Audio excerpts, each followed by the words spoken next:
जय श्री हरि। भगवान राम और देवर्षि नारद के बीच का संवाद अरण्य कांड में प्राप्त होता है। ये प्रसंग पूज्य संत स्वामी श्री राम सुखदास जी द्वारा रचित उनके लेखों से लिया गया है। साधन सुधा सिंधु नामक पुस्तक का ये अंश है। इसमें महाराज जी कहते हैं कि अरण्य कांड में ऐसा वर्णन आता है कि श्री राम जी लक्ष्मण जी सहित सीता जी के वियोग में घूम रहे थे। वे घूमते घूमते पंपा सरोवर पहुँचे तो नारद जी के मन में बात आई कि मेरे श्राप को स्वीकार करके भगवान स्त्री वियोग में घूम रहे हैं। उन्होंने देखा अभी बड़ा सुंदर मौका है, एकांत है, इस समय जाकर पूछे, बात करे। नारद जी ने भगवान को ऐसा श्राप दिया कि आपने मेरा विवाह नहीं होने दिया, आप भी स्त्री के लिए रोते फिरोगे। भगवान ने श्राप स्वीकार लिया परंतु नारद जी का अहित नहीं होने दिया। नारद जी ने पूछा, महाराज उस समय आपने मेरा विवाह क्यों नहीं होने दिया? तो भगवान ने कहा, भैया एक मेरे ज्ञानी भक्त होते हैं और दूसरे छोटे दास भक्त होते हैं, परंतु उन दासों की, प्यारे भक्तों की मैं रखवाली करता हूँ।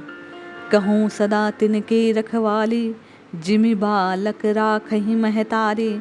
मोरे प्रौढ़ तनय समज्ञानी, बालक सुत मम दास अमाने।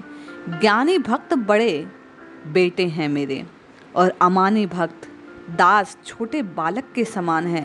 जैसे बालक का माँ विशेष ध्यान रखती है कि कहीं सांप बिच्छू कांटा न पकड़ ले, कहीं गिर न जाए, अहित ना हो जाए, लग ना जाए, मेरी विशेष नज़र उन पर रहती है, उसी प्रकार ऐसे ही मैं अपने दासों का ध्यान रखता हूँ। माँ प्यार से बच्चे को खिलाती पिलाती, प्यार करती है, गोद में लेती है, परंतु बच्चे को नुकसान नहीं होने देती। अपने मन की बात न करने पर बच्चा कभी कभी रोता है, गुस्सा करता है, मुंह में स्तन को लेकर काट तक देता है, लेकिन माँ सदा उसकी हित की बात करती है। उसी प्रकार मैं अपने छोटे बालकों का, अपने दास भक्तों का सदा हित करने वाला हूँ। वो भले जो चाहे, लेकिन मैं उनके हित के ही कर्म को होने देता हूँ। इसी प्रकार भगवान ने नारद जी के मन की बात नहीं होने दी। उन्होंने भगवान को श्राप दे दिया। छोटे बालक ही तो ठहरे, काट गए, फिर भी माँ प्यार करती रही, थप्पड़ नहीं देती, प्यार भरे हाथ से सहलाती रहती है।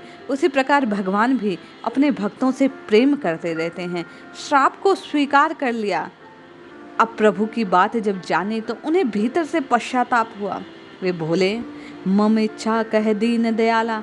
मेरी ऐसी ही इच्छा थी। भगवान ने कहा जो कुछ होता है मेरी इच्छा से होता है, इसलिए तुम भीतर से किसी प्रकार का दुख ना मनाओ। पंपा सरोवर पर भगवान की वाणी सुनकर नारद जी का मन अति प्रसन्न हो गया। भगवान की करुणा को देखकर उन्हें मन में लगा अभी मौका है। तब बोले, मुझे एक वर दीजिए नाथ। भगवान बोले, कहो क्या वरदान चाहते हो? नारद जी ने कहा, राम नाम सकल अधिका, होयो नाक अग खग गण बधिका। आपका जो नाम है वह सब नामों में अधिक हो जाए, बधिक के समान पाप रूपी पक्षियों का नाश करने वाला हो जाए। भगवान के हजारों नाम हैं, उन नामों की गणना नहीं की जा सकती। हरि अनंत, हरि कथा अनंता। भगवान अनंत हैं, भगवान की कथा भी अनंत है, तो भगवान के नाम भी अनंत हैं।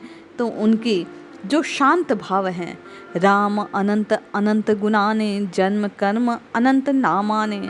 विष्णु सहस्त्र नाम में भी आया है कि भगवान के गुण आदि को लेकर कई नाम आए, उनका जप किया जाए तो भगवान के गुण, प्रभाव, तत्व, लीला आदि नाम से याद आने लगेंगे। भगवान के नामों से भगवान के चरित्र याद आते हैं। भगवान के चरित्र अनंत हैं, उन चरित्रों को लेकर नाम भी अनंत है, गुण भी अनंत है। अनंत नामों में सबसे मुख्य राम नाम है। वह खास भगवान का राम नाम हमें मिल जाए तो समझना चाहिए कि बहुत बड़ा काम हो गया। भगवान की हम पर कृपा हुई, जो राम नाम का, जो नाम गाने का हमें मौका मिला। राम के प्रति नाम के प्रति, भगवान नाम के प्रति मन में थोड़ा सा भी अगर श्रद्धा भाव जाग जाए, भीतर से भाव उत्पन्न हो जाए कि मैं नाम को रटूं, मैं राम को भजूं, तो जानो कि भगवान की कृपा हुई है, वह हमारा कल्याण करना चाहते हैं। ऐसी अद्भुत भक्ति की शक्ति है, नाम महाराज की कृपा है कि नाम रटते रटते राममय हो जाता है भक्त। अतः भाइयों, रोज रटो, राम को रटो, जैसे रट पाओ वैसे रटो, निरंतर राम नाम का आश्रय लो। ये राम नाम ही कल्याण को करने वाला है, ऐसा स्वामी जी कहते हैं। जय श्री हरि।